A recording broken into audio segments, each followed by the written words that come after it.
The rain had been falling since dawn, a cold, relentless drizzle that turned the streets into silver ribbons under the dim light of a gray morning.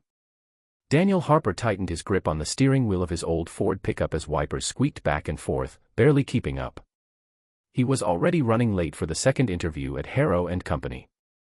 Logistics, a position he desperately needed. His savings were almost gone, and every day without a paycheck meant more stress, more bills piling on the kitchen counter of his small apartment. He had been a single dad for nearly 4 years, ever since his ex-wife left and never looked back. Life had been an unending cycle of working odd jobs, cooking quick meals for his 9-year-old daughter, Lily, and trying to stay ahead of a world that always seemed one step faster than he could run. This morning, Lily had hugged him tight at the door, whispering, "Good luck, Daddy. I know you'll get it." Her little voice had given him courage, but as the minutes slipped away, he couldn't ignore the gnawing worry that if he failed this interview, there might not be another chance soon. Up ahead, on the side of the slick road, a small figure stood beside a stalled silver sedan. Its hazard lights blinked in the mist like a weak heartbeat. The woman beside it was struggling with an umbrella turned inside out by the wind, her long coat plastered to her frame by the rain. Daniel slowed instinctively, his truck grumbling as it rolled to a stop beside her. She looked up, startled, as he rolled down his window. "Need a ride? Or maybe a jump start?" His voice was warm, but inside, a small voice reminded him of the time ticking away. The woman hesitated, then smiled faintly. "A ride would be amazing, actually. My phone's dead, and I was heading toward the downtown district." Daniel hopped out, rain pelting his jacket, and opened the passenger door for her. She slid in, thanking him with a quiet sincerity that struck him.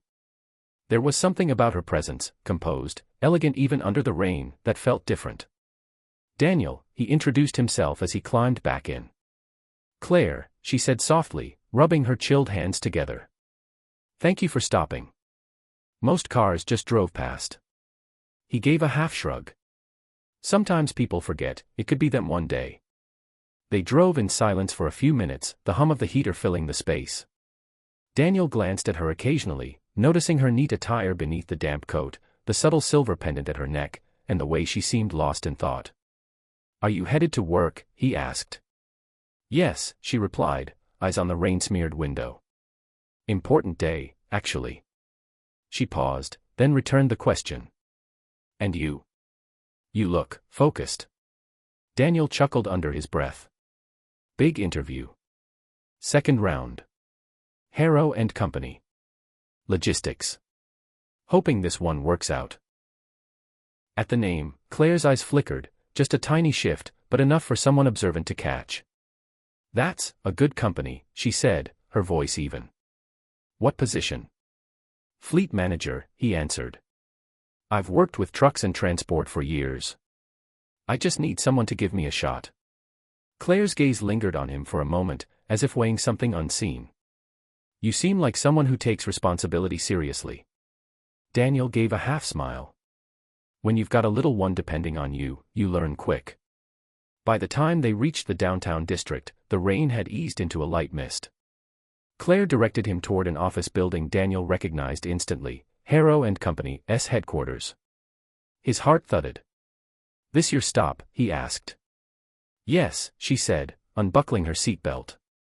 She hesitated before stepping out, then looked at him with an expression that was almost unreadable. "Good luck today, Daniel." "Really?" "Thanks," he said, puzzled by her tone. She disappeared into the glass doors, leaving him with a faint sense of déjà vu. Inside the building 30 minutes later, Daniel sat in the reception area, his nerves taut. When the hiring manager finally appeared and led him to the conference room, Daniel froze for a heartbeat. Seated at the head of the table, reviewing a folder, was Claire, the woman from the rain-soaked roadside. She looked up, her composed expression warming into the faintest smile. "Mr. Harper," she said, her voice carrying authority now, "it's good to see you again." The room felt smaller. Daniel's mind scrambled for words. You work here." Claire's lips curved. "I do more than work here. I own the company." For a moment, Daniel could only stare, the weight of the morning's events sinking in. All the kindness, the conversation, the way she had listened, she hadn't been just a stranger. She had been observing him, perhaps even testing him without him knowing. Claire closed the folder. I believe you said earlier, sometimes people forget it could be them one day. I don't forget.